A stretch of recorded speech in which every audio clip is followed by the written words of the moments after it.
In today's class, we are going to discuss the laws pertaining to the 9 days.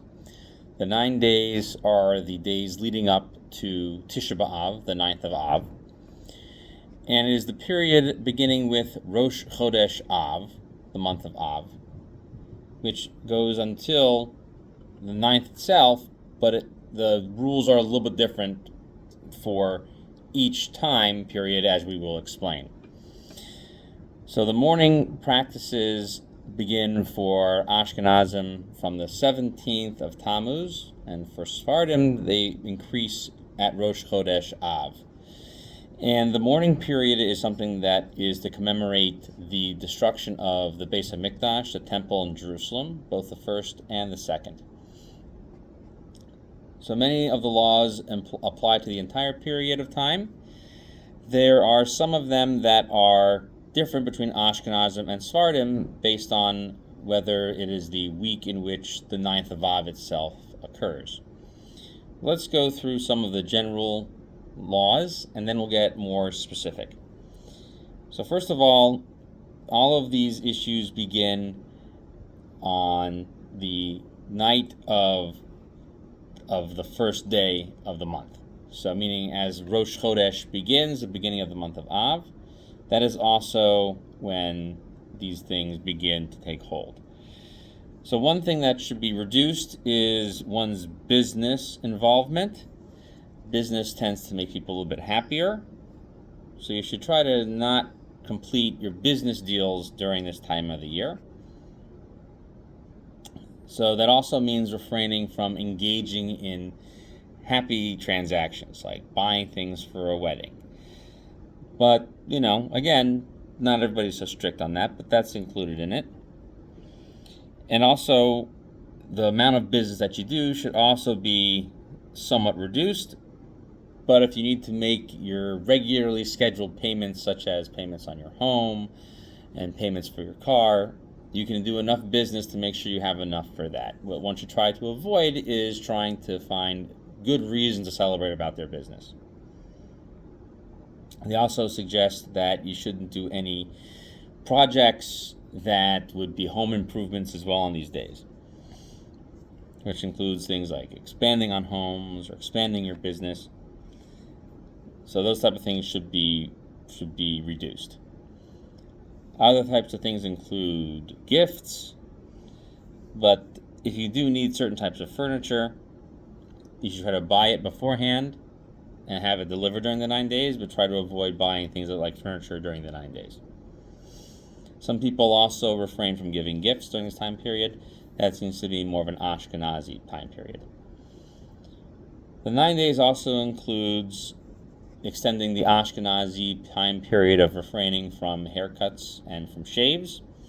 However, the Sephardic custom is not to take the haircut during the week in which Tisha B'Av occurs. So if Rosh Chodesh Av occurs, let's say on 1 week, and then it goes to the following week is where Av occurs, so it could be the second or third or fourth day of the month, but that's when these rules would apply. But for Ashkenazim, the rules that we are discussing now are going to apply from the first day of Av. Okay, so refraining from haircuts and shaving is during this time period as well. There's also restrictions on making things that are plants. So doing any yard work that would involve making pleasantries, like pleasant gardens and so on, should also be refrained from doing it. You can make a contract for it, but refrain from enjoying it during this time period. If your work personally involves landscaping and so on, or construction, that can be done. Laundry is also restricted from this time period. Ashkenazim don't do laundry and refrain from wearing freshly laundered clothing during the 9 days. However, Sephardim only do that during the week in which Tisha B'Av occurs. There is an exception for Shabbos Chazon, which is the Shabbos that's in between when Tisha B'Av falls out and when it's between Rosh Chodesh and when Tisha B'Av falls out. So there are some leniencies during that day. So it's just wearing freshly laundered clothing. So there are a few other things to understand about these days as well. So there's also refraining from eating meat and drinking wine. That doesn't apply on Shabbos Chazon.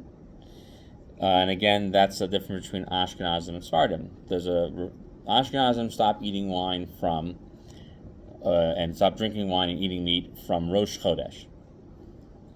So some people also extend that to using meat pots as well. However, if it was completely part of, and if it's in more than 24 hours, that would be okay as long as you're not adding any meat flavor into the food. And some people, I'll just point this out, some people like to eat fake meat and so on. That's permissible to eat during the 9 days.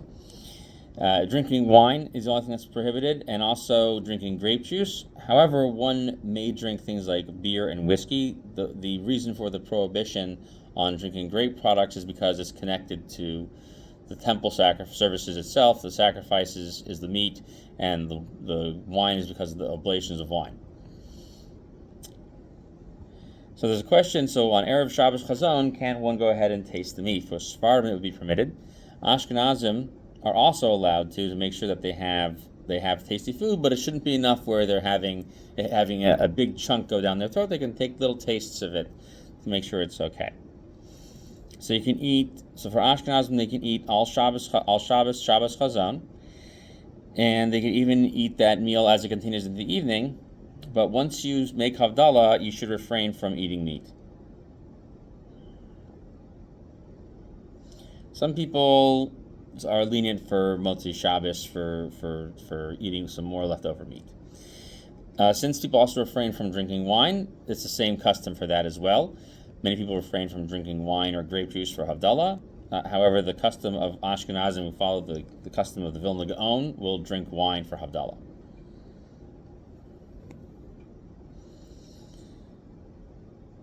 So there are some exceptions to it, but you should speak to your rabbi about it. There's also a big leniency for having a siyum when you finish learning a large section of halacha, such as a section of the Talmud, or a section of Mishnah, a large section of Mishnah. One is expected to make a siyum. However, you shouldn't plan to make a siyum during the 9 days. It's just if it so happens to be that day. Another thing that's refrained from during the 9 days is swimming and showering. So many people who explain the Ashkenazi custom is to not go swimming, and that's even if it's in cold water, and to avoid showering. Now, this is referring to showering that is strictly for pleasure, so like sitting in the hot tub or relaxing in the pool. So those are different things. However, if someone is swimming for their health, for example, walking is not an option for them, and they swim in order to maintain their cardiovascular health, that is permitted. And if someone becomes particularly sweaty or dirty, they are permitted to shower during the 9 days. So therefore, we're refraining from sort of what we would call social bathing, like sitting on the beach, sitting in the sand, sitting in the water, sitting at the poolside.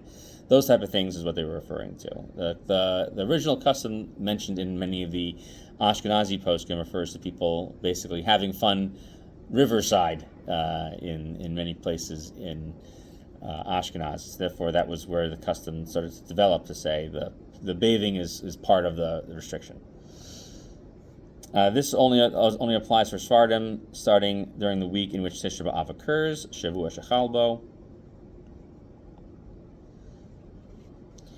Cutting nails is also permitted, so it's different than cutting hair. But this is for people again who will use that as part of the regular grooming process.